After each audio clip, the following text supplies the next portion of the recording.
Hi friends, அனைவருக்கும் வணக்கம். வீட்டில் கண்ணாடி உடைந்தால் எவ்வளோ நல்லதா? தெரிஞ்சா துள்ளி குதிப்பீங்க. ஒரு கண்ணாடி உடைஞ்சிச்சுன்னா நம்ம எவ்வளோ ஃபீல் பண்ணுவோம். அதுக்கான பதிலை இந்த வீடியோவில் பார்க்க போறீங்க. இந்த வீடியோ ஸ்கிப் பண்ணாம பாருங்க. வீடியோ பிடிச்சிருந்தா லைக் பண்ணுங்க, கூடிய சப்ஸ்கிரைப் பண்ணுங்க. வாங்க வீடியோக்குள்ள போகலாம். பொதுவாக கண்ணாடி உடைவது ஒரு கெட்ட சகுனமாக பார்க்கப்பட்டாலும் வாஸ்து சாஸ்திரப்படி அது நம்மை காக்கும் ஒரு நல்ல அறிகுறியாக இருக்கும். இது வீட்டில் இருந்த தடையை நீக்கி நோய்களை குணப்படுத்தி சுபகாரியங்களை நடக்க வழிவகுக்கும் என்று நம்பப்படுகிறது. கண்ணாடி பொருட்கள் உடைவதால் என்ன நடக்கும்?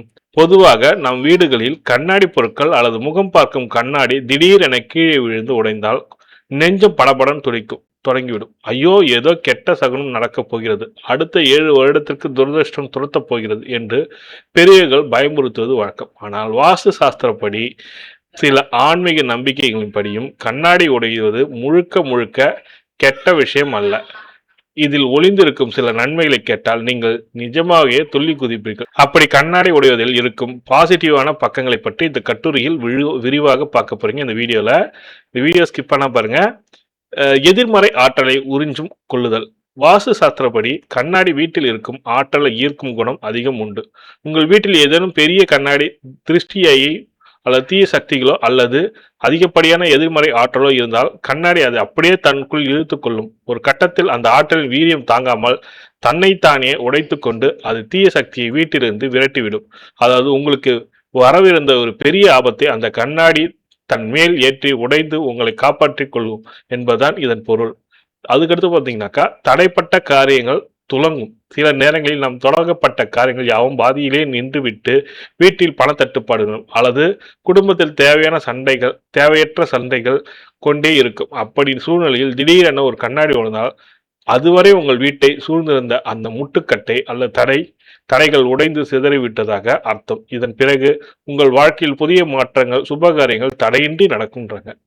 நோய்கள் மற்றும் இன்னல்கள் நீங்கும் சொல்லியிருக்காங்க. வீட்டில் யாருக்காவது நீண்ட நாட்களாக உடல் நலக்குறைவு இருந்தாலோ அல்லது மன அழுத்தம் அதிகமாக இருந்தாலோ கண்ணாடி உடைவது ஒரு நல்ல அறிகுறியாக பார்க்கப்படுகிறது. அந்த நபரை சுற்றி திரிந்த நோய் நொடிகள் தாக்கத்தை கண்ணாடி ஈர்த்துக்கொண்டு உடைந்து விடுவதாக நம்பப்படுகிறது. இதனால் வீட்டில் உள்ளவர்கள் ஆரோக்கியமாக மேம்படும் சொல்லியிருக்காங்க.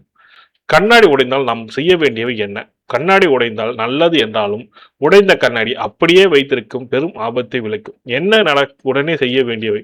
உடனே அகற்றுங்கள். உடைந்த கண்ணாடியை துண்டு துண்டாக வீட்டில் ஒரு நிமிடம் கூட வைத்திருக்க கூடாது. அவை வீட்டில் உள்ளவர்களை கால்களை குத்தி காயத்தை ஏற்படுத்தலாம். இதனால் கவனமாக அப்புறப்படுத்துங்கள். மறுபடியும் ஒட்ட வைக்காதீர்கள். இந்த கண்ணாடி எனக்கு ரொம்ப பிடிக்கும், லேசாக தான் விரிசல் விழுந்திருக்கு என்று சொல்லி அதை ஒட்டி வைத்து மீண்டும் பயன்படுத்தக்கூடாது. விரிசல் விழுந்த கண்ணாடியில் முகம் பார்ப்பது எதிர்மறை ஆற்றலை தரும். பயம் வேண்டாம். கண்ணாடி உடைந்தவுடன் ஏதோ ஆகப் போகிறது என்ற பயம் நடுக்கங்கள் நம்மை சுற்றி ஏதோ ஒரு கெட்ட விஷயம் மறைந்து விட்டது என்று நேர்மறை சிந்தியுங்கள் சொல்லியிருக்காங்க. எதுக்கும் பயப்பட வேண்டாம் அப்படி சொல்லியிருக்காங்க. தேவையற்ற பயம் நம்மை விட்டு ஓடிவிடும்.